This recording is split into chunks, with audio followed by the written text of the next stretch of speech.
Buenos días, hermanos, que el Señor nos bendiga a todos en esta mañana. Damos gracias al Señor que nos permite estar aquí esta mañana, ¿verdad?, para venir a alabar y glorificar su santo nombre. En esta mañana hemos escuchado la lectura, ¿verdad?, en el libro de Gálatas del 17 al 20. Y esta carta que le escribe pues Pablo a estos hermanos allá de la iglesia en Galacia, ¿verdad? Y dice así, lo voy a leer nuevamente. Y si buscando ser justificados en Cristo, también nosotros somos hallados pecadores, ¿es por eso Cristo ministro de pecado? En ninguna manera. Porque si las cosas que destruí, las mismas vuelvo a edificar, transgresor me hago. Porque yo por la ley soy muerto para la ley, a fin de vivir para Dios. Con Cristo estoy juntamente crucificado. Y ya no vivo yo, mas Cristo vive en mí. Y lo que ahora vivo en la carne, lo vivo en la fe del Hijo de Dios, el cual me amó y se entregó a sí mismo por mí. Amén, hermano. Esta hermosa carta dirigida por Pablo a las iglesias de Galacia, es Pablo mismo pues quien escribe, ¿verdad?, a estos hermanos de la iglesia que está en Galacia. Eso lo podemos ver también allá, ¿verdad?, en el mismo libro de Gálatas, el capítulo 1, versículo 2, ¿verdad? 1 y 2 dice: Pablo, apóstol, no de hombres ni por hombres, sino por Jesucristo y por Dios el Padre, que lo resucitó de los muertos, y todos los hermanos que están conmigo, a las iglesias de Galacia, ¿verdad? Eso le escribe Pablo entonces, esta carta a la iglesia que está allá en Galacia, por eso el título, ¿verdad?, la carta a los Gálatas. Y aquí Pablo en esta carta hace una defensa de la libertad que el cristiano tiene en Cristo. Ese es el contenido, ¿verdad?, de esta carta, una defensa de la libertad que el cristiano tiene en Cristo. También por eso se dice que la epístola a los Gálatas es la carta magna de la libertad cristiana, ¿verdad? Esta epístola que escribe Pablo entonces es la carta magna de la libertad cristiana.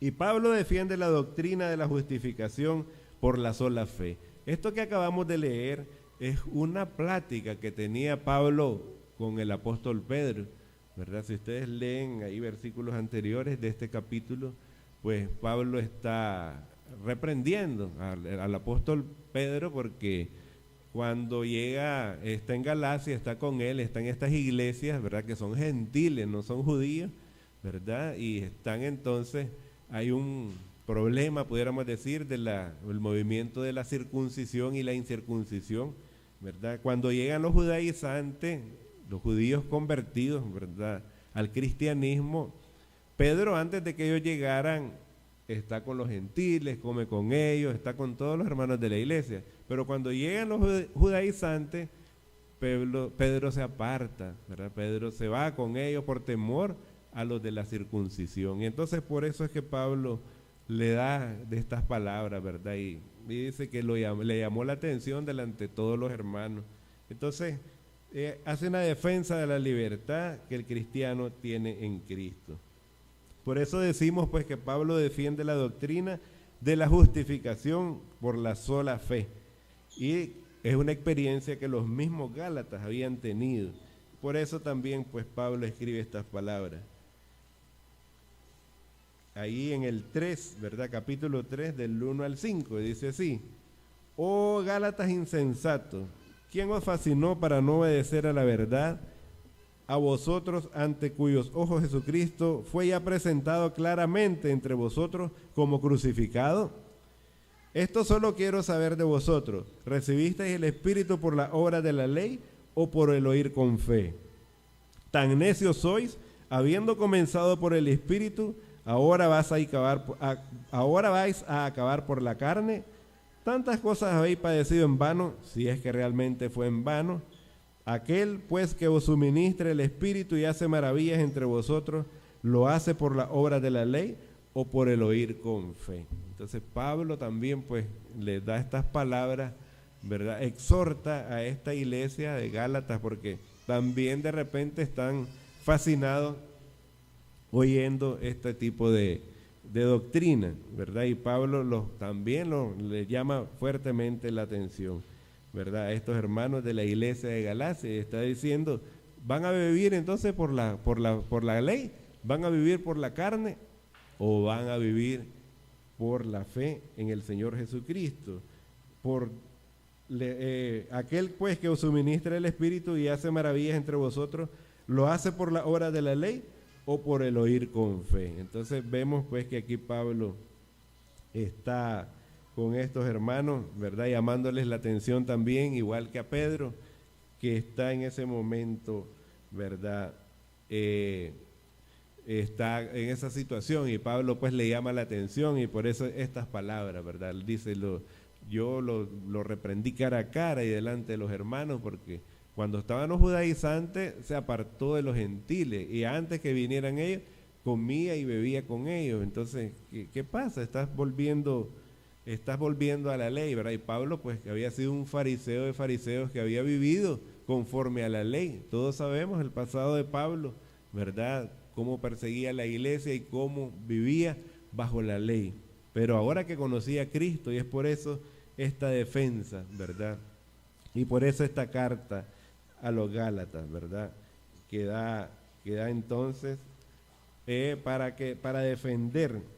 defender la libertad cristiana. Entonces, hermanos, vemos pues aquí claramente pues como Pablo escribe estas hermosas palabras, ¿verdad?, a esta iglesia de Galacia, ¿verdad? Entonces vemos, Pablo defiende la doctrina de la justificación por la sola fe en Jesucristo. Y es imposible la salvación por la obra de la ley. Solamente Cristo nos puede salvar. Amén, hermano. Solamente Cristo nos puede salvar. Es por la fe que fue salvado Abraham. Es por la fe y solamente por la fe que venimos a ser hijos de Abraham, participantes de la bendición y herederos de la promesa. Y es entonces pues este hermoso escrito que Pablo hace en el versículo 20, ¿verdad? Con Cristo estoy juntamente crucificado. Y ya no vivo yo, mas Cristo vive en mí. Y lo que ahora vivo en la carne, lo vivo en la fe del Hijo de Dios, el cual me amó y se entregó a sí mismo por mí. Un versículo muy conocido, ¿verdad?, que muchos lo tenemos quizás de memoria, ¿verdad? Y entonces pues Pablo escribe estas hermosas palabras acerca de, ¿verdad?, de que la fe viene, la salvación es a través de la fe en Cristo Jesús, quien hizo la obra en la cruz del Calvario. Como decía el canto, glorioso intercambio, el Señor tomó nuestro lugar, la paga que nosotros debíamos hacer, el Señor pagó por nuestra deuda. Así que gloria a Dios, ¿verdad?, por ese inmenso y grande amor que dio su vida por cada uno de nosotros. Así que, hermanos, estamos agradecidos con el Señor por ese gran regalo que nos ha dado, que quizás no lo comprendemos, no lo entendemos. Pero entonces pues Pablo es lo que dice, ¿verdad?, en esta carta a esta iglesia de los Gálatas, ¿verdad? Y un poquito reflexionaba, leía la porción de la buena semilla del 19 de noviembre, ¿verdad? Y decía, ¿qué ventaja tiene ser cristiano? ¿Acaso los cristianos no sufren decepciones, pruebas y sufrimientos como los incrédulos? Se hacía esa pregunta, ¿verdad? Por supuesto que sí, pero la diferencia es que el cristiano los atraviesa con Dios. Sufrimientos, pruebas, decepciones, también sufrimos lo mismo que el mundo padece, ¿verdad? Que aquel que no conoce al Señor sufre todo eso, pero nosotros los cristianos, la diferencia que tenemos es que tenemos fe en nuestro Señor Jesucristo, y todas estas pruebas y tribulaciones nosotros estamos con el Señor a nuestro lado, porque esa es la promesa del Señor, que estará con nosotros siempre, que no nos abandonará. El cristiano además tiene una razón de vivir, y esto es lo que afirma Pablo, ¿verdad? Lo que ahora vivo en la carne, lo vivo en la fe del Hijo de Dios, el cual me amó y se entregó a sí mismo por mí. La razón que tenemos de vivir es que el Señor nos amó de tal manera que se entregó por cada uno de nosotros, ¿verdad? Y dio su vida por nosotros, ¿verdad? El cristiano tiene convicciones sólidas, una esperanza basada en las promesas de Dios contenidas en su palabra. Por eso entonces, hermanos, tenemos convicciones sólidas. En el mensaje anterior, ¿verdad?, cuando decíamos que nosotros debemos de estar preparados para dar razón de nuestra esperanza, es esto, ¿verdad? El cristiano tiene convicciones sólidas. Tenemos una esperanza basada en las promesas de Dios que están contenidas en su palabra. Y estas palabras, dice Apocalipsis 22:6, son palabras fieles y verdaderas. Entonces, hermanos, nosotros estamos confiados en Cristo Jesús, confiando en las promesas que aparecen y que están contenidas en la palabra del Señor, la Santa Biblia, ¿verdad? Y por eso pues que Pablo, con esa convicción, ¿verdad?, dice: con Cristo estoy juntamente crucificado, y ya no vivo yo, mas Cristo vive en mí. Lo que ahora vivo en la carne, lo vivo en la fe del Hijo de Dios, el cual me amó y se entregó a sí mismo por mí. Entonces nuestras convicciones deben de ser sólidas, porque creemos en esa promesa, ¿verdad? Creemos en que el Señor Jesús murió por cada uno de nosotros en la cruz del Calvario, y Él tomó nuestro lugar, ¿verdad? Glorioso intercambio, que el Señor tomó mi lugar en la cruz del Calvario. Y cuando dice pues que con Cristo estoy crucificado, no es que literalmente se hizo o se vaya a hacer, ¿verdad?, sino que la ley ha sido crucificada. No vivimos bajo la ley, vivimos bajo la gracia, ¿verdad? No es por la ley, no es como aquel hombre fariseo que oraba en el templo, ¿verdad?, y decía: gracias, Señor, porque soy bueno, porque vengo siempre a la iglesia, no fallo, porque no fallo al culto de oración, porque doy mis diezmos, porque hago esto y esto y esto, y se justificaba por medio de la ley. Y estaba otro, un publicano, y decía: Señor, perdóname porque soy pecador. Señor, perdóname porque yo fallo, perdóname porque soy pecador. Y le dijo el Señor: ¿cuál oración cree que fue escuchada? Le preguntaron los discípulos.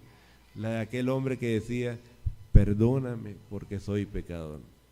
Así que, hermano, eso es lo que el apóstol Pablo escribe a esta iglesia en Galacia, ¿verdad? Que tenemos que tener esa confianza en el Señor, ¿verdad?